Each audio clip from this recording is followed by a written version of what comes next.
Ireland. What a beautiful country that is.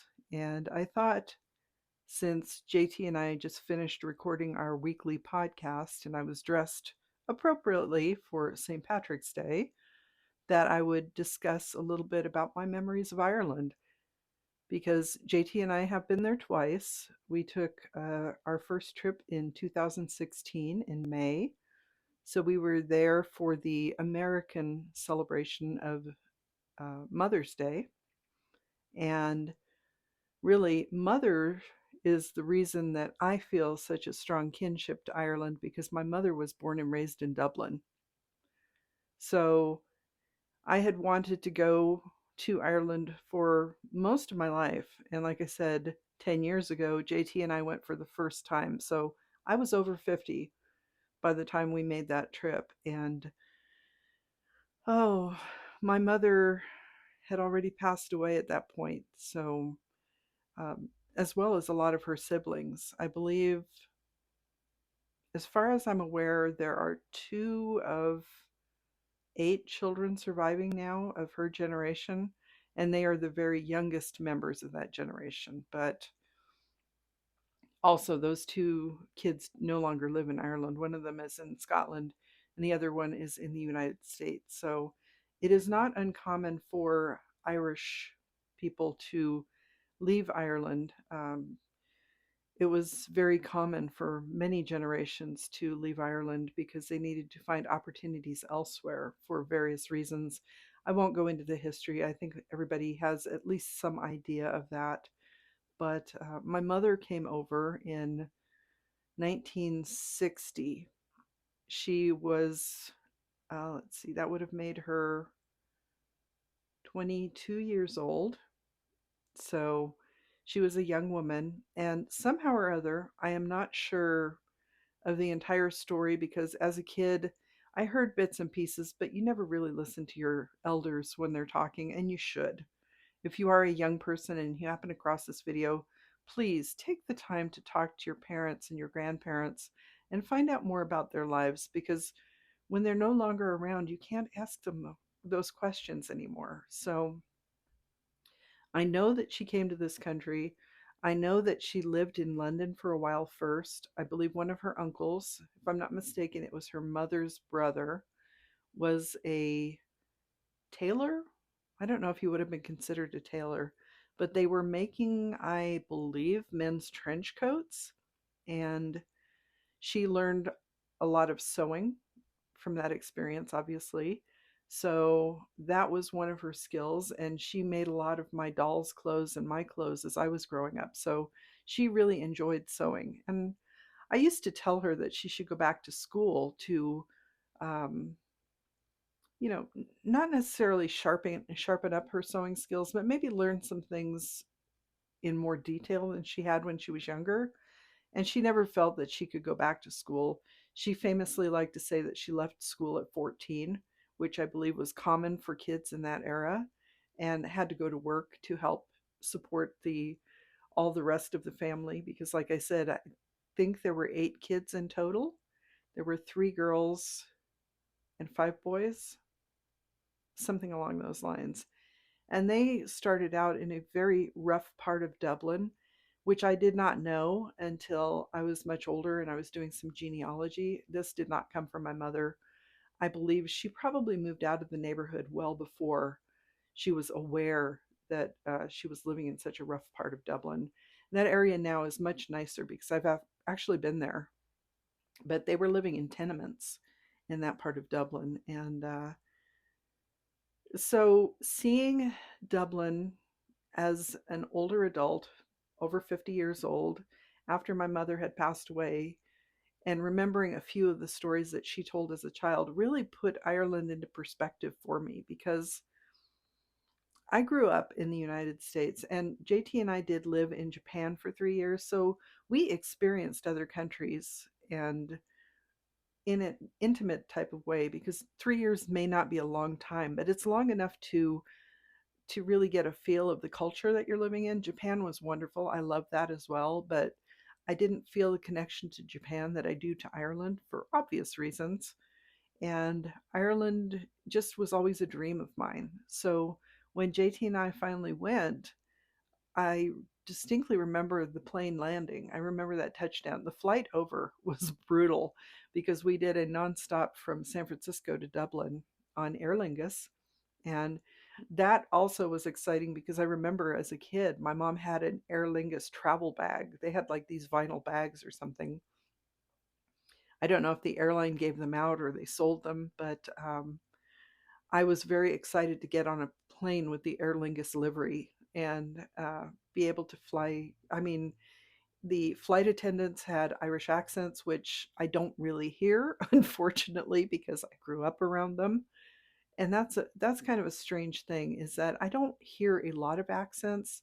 I don't know that over time maybe we've become much more homogenized as a global culture based on popular media and things like that. I know a lot of people do learn English by watching American TV shows, so they may be learning to speak English without an accent, but I don't hear accents, and it always kind of frustrates me a little bit because I really wish I did. I remember hearing them as a child when my grandparents would come to visit from Ireland, but I don't hear them anymore. So I knew the flight attendants had accents. JT mentioned noticing them, but I didn't really hear them. It sounded normal to me. And I think when I was really little, I had a bit of my mother's accent because I remember distinctly kids teasing me for the way I pronounced certain letters of the alphabet, since obviously my mother taught me the alphabet. So I had to relearn it. Like the letter H was pronounced H, and I still kind of go back and forth every once in a while. I feel like I'm mispronouncing it because I grew up learning it as the letter H. So I might still have a little bit of that deep down because I learned it at such a young age. But um, all that being said, I don't hear accents, really many accents at all: British, Irish, Russian, Middle Eastern. Any accent for me is pretty similar these days. And I'm curious if that is a product of our global society or if it's just my growing up around people who had accents. Actually, I would be interested to know if you are European, for example. I know a lot of Americans hear accents.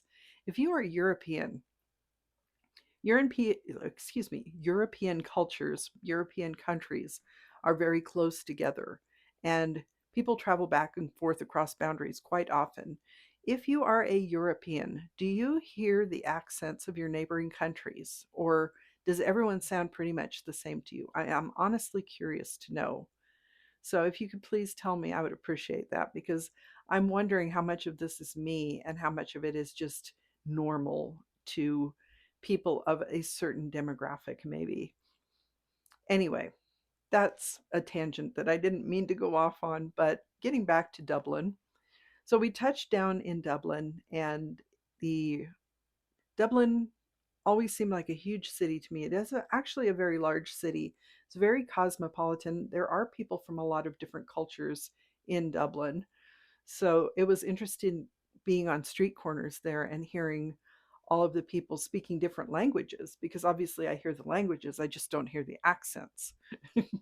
Anyway, when we landed, I was surprised that the airport seemed fairly small because we'd come from San Francisco and that's very urban. And the San Francisco airport now is south of San Francisco near San Bruno. So it's not where I remember. I believe it was, maybe it was always there. I'm not even sure now. But anyway, the airport in Dublin seemed much smaller than the airport in San Francisco. There was a lot of greenery because it wasn't as built up as the area around the San Francisco airport or even the Reno airport because I'm very familiar with that one as well. And I thought the airport was very quaint. So landing there, it was really very sweet. There was a lot of green. And one of the first things that really struck me as we were coming into land was seeing we swung out over the Irish Sea. So we were along the coast on the east side of Ireland coming into Dublin. And you could just see all the different fields in varying shades of green. It was like a green quilt. and it was so beautiful. And it really made me feel like I was going home. So the landing, I felt very emotional, but I didn't cry. I thought I might. I did not cry, even though I was very emotional. I think I was laughing actually because there were rabbits in the median between the runways. And so JT and I were joking about the Irish rabbits greeting us as we arrived in Ireland. So that was a lot of fun. And I think that may have kept me from crying when I was feeling so emotional.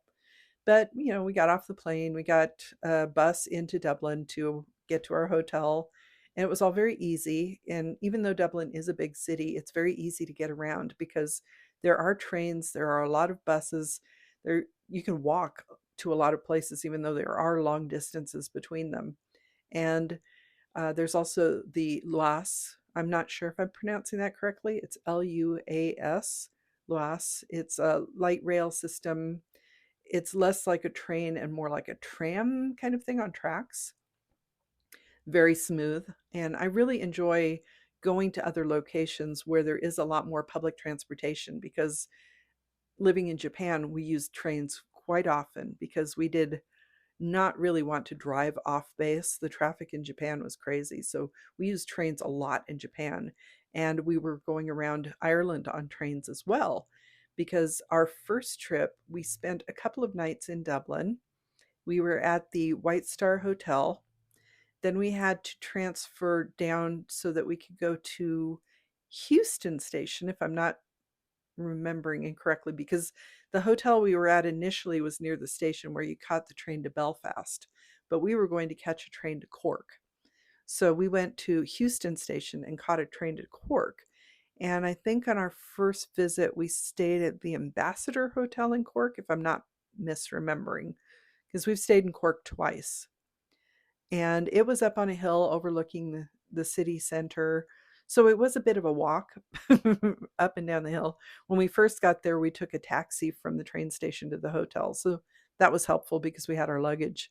And it was a wonderful old hotel, beautiful. They had an outdoor dining area where it was a deck. And we could look down over Cork. And oh, just being there in the fresh air, it was so soft. There's just something that feels very soft about the air in Ireland to me as a, Western US person who lives in a very arid, dry state. The moisture in Ireland felt wonderful. It did amazing things for my hair and my skin. But I just really loved the climate. It was so nice. And the first visit was in May. So it was a nice time of year. It was very temperate. It wasn't too cold. And of course, one of the first things we did when we got to Cork was I had always wanted to visit Blarney Castle. So we took a bus out there, double decker, of course. JT, excuse me, JT and I, JT and I were sitting on the upper deck of the bus in the front, and the road was very narrow. So we were going through, and the bus was hitting these low hanging trees and everything. It was actually quite wild, but it was a lot of fun too because we enjoyed going through the countryside. Very beautiful in Cork, and we went to Blarney Castle. So that first trip, we weren't really prepared as well as we could have been for rainy weather because Nevadans, we don't get a ton of extensive rain here. Usually we'll have a large rainstorm and it's done for months. But in Ireland, it rains pretty frequently or it's misty. It's not actual raindrops. It feels more like you're walking through a mist. So we stopped at I think it was a gift shop outside of Blarney Castle, and I got what I like to call my Blarney cap. So this is water resistant. It's not waterproof, but the water kind of beads and rolls off it. I think it's wool. I'm not going to look at the tag right now because my hair is an absolute mess. But the reason I'm wearing this is because I got it in Ireland on that first trip, and it was actually kind of toward the end of the trip. And JT took a picture of me. Actually, I can pop that picture in here. I think it's of me walking along the River Liffey in Dublin, heading toward the bridge, the Halfpenny Bridge, I think, along the River Liffey, and we had just gone to Carroll's, which is a huge gift shop in Ireland. They have a massive store in Dublin, and we'd done a lot of shopping. So I was wearing my spiffy Blarney hat, but back to Cork. We went to Blarney Castle, and it wasn't quite what I expected. I remember distinctly going in. We were walking through the green space, but we couldn't quite see the castle yet. And Blarney Castle is technically a tower. And we learned while we were there that many of these regular castles and tower castles do not have roofs because there was a roof tax. So they are maintained in a state of disrepair. They're kept from degrading any further, but they're not restored to their former glory. So it is roofless, but you can go up to the top of the tower, and there is a walkway around the top. And that is where you lay down on your back, hang your head down, and you're hundreds of feet off the ground because the tower is actually on a little hill.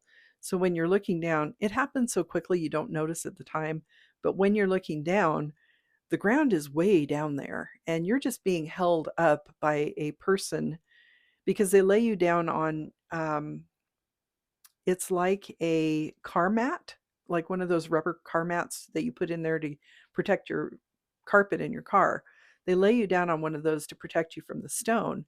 Then you have to scooch over, and it's a little opening between the outer kind of crenellations and the walkway. There's a gap, and they point out a specific stone, and you tilt your head back and you kiss the stone. Now, some people think it's gross, probably is. I do know that they're supposedly cleaning it. I don't know if they clean it between everybody, but this was pre-COVID. I wasn't even thinking about it. I was only thinking about kissing the stone, which I did. JT did not. He chose not to.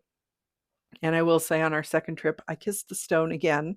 Once was probably enough, but the second time around, we went with JT's aunt.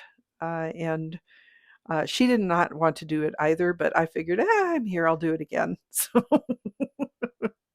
as I said in one of my previous videos, I definitely have the gift of the gab based on that and my sainted Irish mother. And that was a lot of fun. My first view of the tower was we came around a stand of trees, and there it was. And I remember just seeing pictures of it.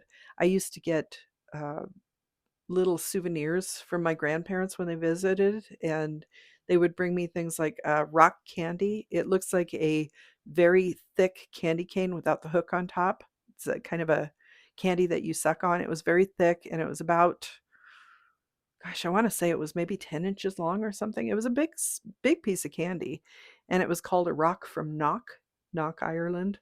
And so I would get that, but I would get little things like cute little bags, and sometimes they would have images of Blarney Castle on them. So Blarney Castle was definitely a bucket list thing for me, and I really enjoyed our stay in Cork. We had a wonderful time there. And then that first trip, we moved on to Killarney. So we took the train from Cork out to Killarney, stayed out there for a couple of days. I believe we were in, no, I think we were in Cork on Mother's Day. I think. I don't remember now. I mean, it was a decade ago. But when we went to Killarney, it wasn't quite as quaint as Cork. It was a little bit, so Killarney is on the Ring of Kerry, and they do get a lot of tourists. I'm sure Cork must get a lot of tourists too, but I got the impression that some of the people weren't too fond of all the people coming in and disturbing their lives. So some of the people there were a little more gruff than they had been in Cork. Not, unpleasant or anything, just a little gruff. And I remember running into some trashmen. They were doing the trash run for the day, and JT and I were out walking early in the morning because we never quite got our time sense adjusted. We were only there for about a week, and he said, "Well, how do you like it here now?" I'm just going, "I love it. It's beautiful." But I think he was being a little sarcastic about it. It's like you're out wandering around doing your tourist thing and you run into the trash men. So it was that was probably the one experience I had over there that did not feel like it was completely pleasant, but it wasn't bad. We got to visit Ross Castle while we were in Killarney. And Ross is not like Blarney Castle. It is actually a restored castle. It is not a tower, and it is on the banks of a lake that evades me at the moment. I can't think of the name of the lake, but it is definitely it's a beautiful castle. I learned there that some of the rooms were small and did not have beds or anything in them because the people would actually just sit on the floor and prop themselves up against the wall to sleep. And I don't know if that was a common practice in certain times. I'm not sure what time period it was because I was so fascinated by my surroundings. I probably wasn't paying as close attention as I should have, but it was definitely interesting to learn that, um, you know, things that we take for granted now were done differently in the past. And sitting up to sleep, I mean, having flown over to Ireland nonstop, sitting up in a very uncomfortable seat on the plane, I already felt like sitting up to sleep was not a comfortable solution for me. So thinking about doing that in a stone castle on a hard floor, probably maybe on a pelt of some kind, or I don't know, a woven blanket or something. I doubt they had much to protect them from the hard surfaces. Um, I don't know if they had mats or anything. Really, I need to do more research into that, but I have other things going on right now. So that was a very interesting experience to learn about that. That was not something I had ever considered. I knew that our ancestors way in the past would have slept on the hard ground. So I don't know why I was quite so surprised about sitting up against a wall, but some things just don't occur to us until we're exposed to them. And that's one of the reasons that traveling to other places is such a really vital part of being a human and experiencing the world around us, because we are very limited in our experience if we grow up and we live in the same place throughout our entire lives. We get to know that place so well, we may know every little nook and cranny. But if we go somewhere else, we have no idea how things are done.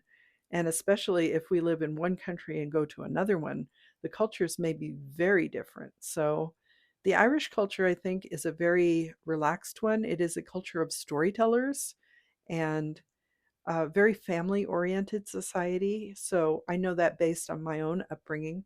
My mother and my aunt love to tell stories, which I really wish I had paid more attention and asked more questions about, and visiting where they were from really helped bring some of those stories into focus. One story in particular that I remember, my mom and my aunt loved to tell this story that when they were young, they used to perform as a boy girl act. They both could tap dance a little bit and they would sing. And I think my mom was the girl, my aunt was the boy, which I find interesting because they had brothers.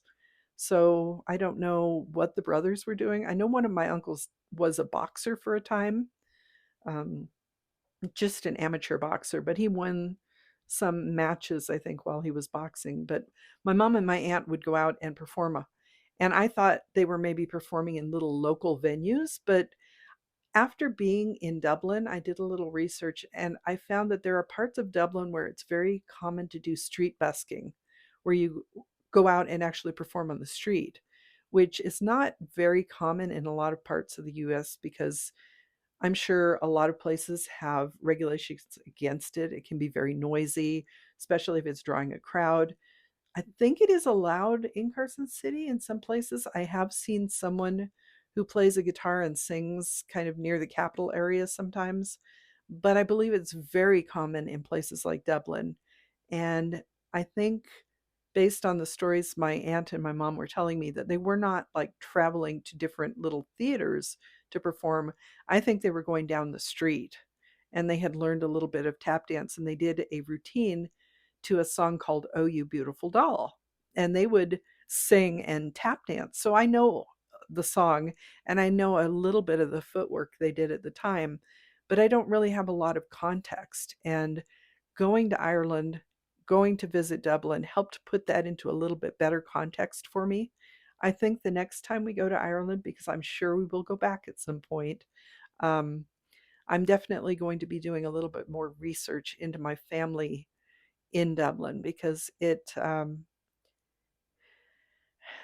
think it's important to see where we come from. And I have visited I saw the hospital where my mother was born in Dublin, the Rotunda, and I saw the building where my grandmother lived when she was a kid. It actually wasn't too far from Dublin Castle. And JT and I wandered over there. I found the address doing some genealogical research. I think it was a 1911 Irish census, possibly. There actually is a very good Irish genealogy site. It's called irishgenealogy.ie, I believe. And I have gotten quite a bit of information on there. Some of the information I did get off of ancestry.com, but that can be very expensive. I had access to it for work purposes while I worked at the Nevada State Library and Archives. I don't think they've maintained their subscription because it got too expensive. But if you are interested in ancestral research, you can check your local library. I know some libraries do maintain subscriptions to things like ancestry.com, and you can use their access to do your research. So that's a little tip because, like I said, the Ancestry subscription can be very expensive, but they tap into a lot of different resources. The Mormon Church actually has been a great family genealogy resource here in the US. So if you don't necessarily have to be Mormon, but they tracked a lot of heritage and actually churches in general, if you are a particular faith, will often have historical family documents relating to time periods where maybe things like birth certificates were not yet required, but the church itself might have baptismal records, marriage records, death records, and things like that. So those are a few little genealogy tips. But in doing that research, I found the address of my grandmother's apartment, and there's a photo of JT and I standing in front of that. It's in a little bit of a rundown area now, but if I remember correctly, because we did a lot of walking, it was not too far from Dublin Castle. So throughout the course of this chat, I think I will have probably put in a few photos here and there. I just, I mean, some of them will be recognizable. I know for a fact that I have a picture of myself out front of Blarney Castle. I believe I have a picture of JT at Ross Castle in Killarney. We have some photos, the one of me in my Blarney hat, where I'm walking along the River Liffey near the Haypenny Bridge, things like that. So I will probably have put a few of those in here, hopefully recognizable ones because I wasn't really paying attention. Oh, but that's just a little bit about me and my connection to Ireland. I know it was probably all over the place, but hopefully it was good crack. And I'm using that in the Irish terminology. It's spelled CRAIC and it means conversation. And I think it's used in the pubs quite frequently. I will say that JT and I did not really go to pubs. We did not go to the Guinness Storehouse, even though we stayed in a hotel across the way from it. Um, if we go back, we might do that, but we're not really drinkers. I have tried Guinness out of a can, which I've heard is a mistake. I'm not a fan of beer in general, and Guinness is kind of similar to beer from what I'm gathering. So I may try actual Guinness on tap at some point. I'm told it's very bready, but that's not my thing. We did visit the little restaurant type pub situations that were in our hotel. We also tried some fast food in Ireland, which was fun. I enjoyed seeing the differences in size of a McDonald's McFlurry, for example, because if you are an American, you know the sizes for something like a McFlurry, but in Ireland, they're about this big. They're in just a little small cup. So things are very different if you go to other countries. Anyway, I hope this made some sense. I hope you enjoyed my little ramble down the roads of Ireland. And I know they're not very linear. I kind of bounced all over the place talking about different locations and different genealogies. So if you have any questions about what I said, please put them in the comment section below, and I'll be happy to try to answer them for you. I don't know if I'm going into my Irish lilt kind of feel like I'm heading that way. But in the meantime, I thank you for joining me. I'm Cassidy Carson, and this is The Life of a Writer. Take care.